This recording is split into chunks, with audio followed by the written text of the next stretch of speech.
हम आज applied arts पे बात कर रहे हैं। उसमें सबसे पहले हम आर्किटेक्चर को देखेंगे। आर्किटेक्चर वैसे तो आप जानते हैं कि वो एक बिल्डिंग कंस्ट्रक्शन का आर्ट है, लेकिन ये बेसिकली आर्ट, क्राफ्ट और टेक्नोलॉजी का एक सिंथेसिस है, क्योंकि इसमें सिर्फ आर्ट की कंसिडरेशंस नहीं इन्वॉल्व होती कि आपने उसको एस्थेटिकली और इंटेलेक्चुअली इंगेजिंग बनाना है, बल्कि इसमें क्योंकि कंस्ट्रक्शन इन्वॉल्व है तो इसमें बहुत सारी टेक्नोलॉजी भी इन्वॉल्व होती है। इसमें बहुत सारी एक्सपर्टीज़ इन्वॉल्व होती हैं जो इंजीनियरिंग से रिलेटेड हैं, बिल्डिंग कंस्ट्रक्शन की। तो ये एक कॉम्पोजिट आर्ट फॉर्म है और इसका जिस तरह हमने पहले डिस्कस किया था कि अप्लाइड आर्ट्स बेसिकली मैसेज में जो आर्ट की एप्लीकेशन है उसको रिप्रेजेंट करते हैं। तो फिर इसको जब एवेल्युएट किया जाता है किसी बिल्डिंग को, किसी आर्किटेक्चर के मास्टरपीस को, तो उसमें ये देखा जाता है कि वो सस्टेनेबल कितना है, उसमें किस तरह से ब्यूटी का ख्याल रखा गया है, किस स्टाइल के तहत उसको बनाया गया है, उसकी फंक्शनैलिटी कैसी है, वो कितना रिलायबल है, उसकी ड्यूरेबिलिटी, ये सब मेजर्स जो हैं वो इम्पॉर्टेंट हो जाते हैं। आर्किटेक्चर की जो हिस्ट्री है उसमें इनिशियली जो आर्किटेक्चर था वो बेसिकली रिलीजियस आइडियाज़ से गवर्न था। उसमें अगर आप इनिशियल आर्किटेक्चर की एग्जांपल्स देखें तो आपको पता चलता है कि जो रिलीजियस डॉक्ट्राइन्स थी उस एरा में वो बेसिकली इंस्पायर करती थी डिज़ाइन को, और उसमें जो फंक्शनल कंसिडरेशंस भी होती थी वो उसी कॉन्टेक्स्ट के अंदर होती थी। उसके बाद हम देखते हैं कि जैसे ग्रीक पीरियड में जो सिविक आइडियाज़ थे, जो आइडियलिज्म उस वक्त डेवलप हुआ, जो उनका परफेक्शन का आइडियलिज्म डेवलप हुआ, वो इंस्पायर करता है आर्किटेक्चर को। फिर हम आगे देखते हैं कि मिडीवल एजेस में दोबारा से रिलीजन की सर्विस में आर्किटेक्चर हमें नज़र आता है और उसमें डिफरेंट कैथेड्रल्स डेवलप होते हैं और वो सारा प्रोसेस जो है वो रिलीजन के कॉन्टेक्स्ट में ही होता है। उसके बाद फिर रेनेसांस में जो आर्किटेक्चर है उसके अंदर एक तब्दीली ये आती है कि उसमें जो आइडिया वाला फैक्टर है जो कि पहले रिलीजन से ऑक्यूपाइड था, वो रिलीजन से आज़ाद होता है और उसमें आर्टिस्टिक मेरिट्स को कंसीडर किया जाने लगता है। और फिर हम जैसे जैसे टेक्नोलॉजी डेवलप होती है और हम इंडस्ट्रियल रेवोल्यूशन के बाद स्पेशली हम देखते हैं कि उसमें इंजीनियरिंग जिस तरह से उसमें अपग्रेडेशन होती है और नए टूल्स इन्वेंट किए जाते हैं फॉर कंस्ट्रक्शन, तो फिर आर्किटेक्ट का रोल थोड़ा महदूद हो जाता है। वो सिर्फ डिज़ाइनिंग की हद तक और उसकी एस्थेटिक सेंसिबिलिटी जो बिल्डिंग की है वो उसको फोकस करता है, जबकि जो इंजीनियर्स होते हैं और कंस्ट्रक्शन के एक्सपर्ट होते हैं वो फिर उस बिल्डिंग की कंस्ट्रक्शन में एक रोल प्ले करते हैं। तो ये बाइफर्केशन हमें रेनेसांस के बाद नज़र आती है। फिर जो मॉडर्न आर्किटेक्चर है उसमें जो टेक्नोलॉजी का इस्तेमाल है वो बहुत बढ़ गया है। उसके अंदर फिर सस्टेनेबल जो कॉन्सेप्ट्स हैं, सस्टेनेबिलिटी के, एनवायरनमेंट फ्रेंडली होने के, वो हमें नज़र आते हैं। टेक्नोलॉजी की डेवलपमेंट की वजह से 3D मॉडलिंग आर्किटेक्ट्स कर सकते हैं। तो अब जो मॉडर्न आर्किटेक्चर है उसकी जो शक्ल है और नौइयत है वो काफ़ी बदल चुकी है।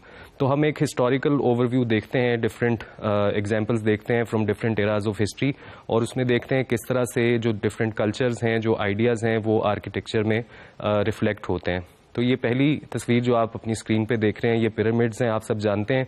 इसमें आप देख सकते हैं कि किस तरह से जो इजिप्शियन कल्चर था उसके अंदर जो, क्योंकि ये टूम्स हैं बेसिकली, तो उसमें जो रिलीजियस आइडियोलॉजी थी रिगार्डिंग डेथ, उसके लिए ये एक ट्रांजिशन समझी जाती थी और बॉडी को प्रिजर्व करना बहुत ज़रूरी समझा जाता था।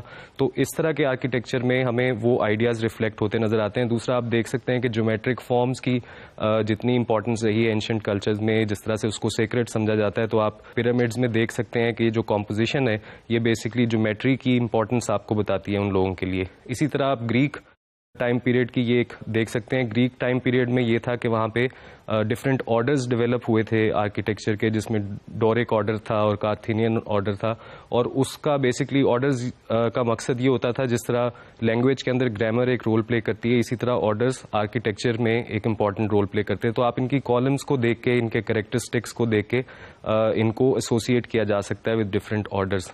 तो ग्रीक टाइम पीरियड में भी जो परफेक्शन का सिंबल रहा है, उनका आइडियलिज्म रहा है, वो हमें इस तरह की बिल्डिंग्स में नज़र आता है। उसके बाद आप देखिए कि इंडिया में जो टेम्पल कंस्ट्रक्शन है उसमें भी हमें इंडिजिनस जो इंडिया के आर्किटेक्चरल फीचर्स, मोटिव्स हमें नज़र आते हैं।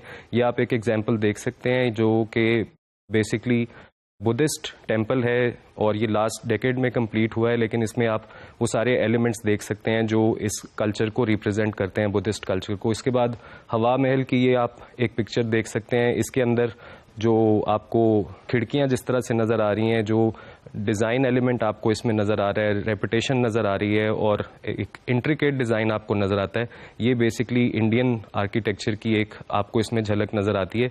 और इसके अलावा आप जब यूरोप में देखते हैं इन कंपैरिजन, इस कैथेड्रल को फॉर एग्जांपल देखिए, यहाँ पे इटालियन जो आर्किटेक्चर है उसकी आपको एग्जांपल नज़र आती है। रशिया में इंतहाई डिफरेंट आर्किटेक्चर है, वहाँ पे आप ये एग्जांपल देख सकते हैं कि ये कितनी मुख्तलिफ है जो इंडियन और यूरोपियन आर्किटेक्चर है। इसी तरह आप ताजमहल को देख लीजिए कि उसकी जो डोम्स हैं, उसके जो मिनरेट्स हैं, उनकी एक अपनी सिग्नेचर सिग्निफिकेंस है मुग़ल टाइम पीरियड की। वो एक टोटली डिफरेंट आर्किटेक्चर आपको नज़र आता है। उसमें जो स्कीम है वो इंटायरली डिफरेंट है। उसमें जो सेंट्रल आप बिल्डिंग देख रहे हैं और जो मिनरेट्स के साथ उसका कॉम्बिनेशन है, वो एक एक्सक्लूसिवली जो मुग़ल आर्किटेक्चर है उसमें हमें नज़र आता है। फिर मॉस्क आर्किटेक्चर में और बहुत सारी डेवलपमेंट्स हमें नज़र आती हैं जो मुस्लिम आर्किटेक्चर के डेवलप होने के नतीजे में हुई। जिस तरह टर्की में आप ये ब्लू मॉस्क को देख सकते हैं, इसके डोम्स जो हैं वो बहुत डिफरेंट हैं। जो मुग़ल आर्किटेक्चर में हमें डोम नज़र आते हैं, लेकिन फिर उसकी एक रिफ्लेक्शन हमें अबू धाबी की एक मॉस्क में हमें नज़र आती है, जहाँ पे डोम्स जो हैं वो बिल्कुल आप रिलेट कर सकते हैं उनको इंडियन डोम्स के साथ।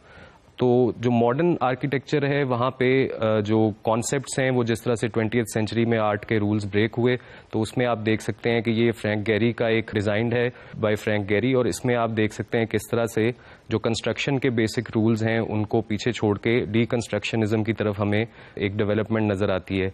इसी तरह जो मॉडर्न आर्किटेक्चर है उसमें स्काई स्क्रैपर्स का कॉन्सेप्ट है। जिस तरह आप ये बुर्जुल अरब को देख सकते हैं, ये एक बिल्कुल entirely different technology of construction पर बेस्ड है। तो यहाँ पे आर्किटेक्ट का रोल जो है वो बहुत महदूद हो जाता है, वो सिर्फ डिज़ाइनिंग की हद तक कंसर्न रहता है, लेकिन जो इसकी कंस्ट्रक्शन है वहाँ पे फिर टेक्नोलॉजी और इंजीनियर्स बहुत डिफरेंट टाइप की एक्सपर्टीज़ इन्वॉल्व होती हैं। इसी तरह जो अब कॉन्सेप्चुअल आर्किटेक्चर जो अब जिस पे फर्दर काम हो रहा है, उसमें मूविंग आर्किटेक्चर एक एग्जाम्पल है। आप ये देख सकते हैं जिसके अंदर बिल्डिंग के अंदर ये डायनामिक फीचर भी इन्वॉल्व है कि जो उसके फ्लोर्स हैं वो रोटेट करते हैं और उसकी फॉर्म बदलती है।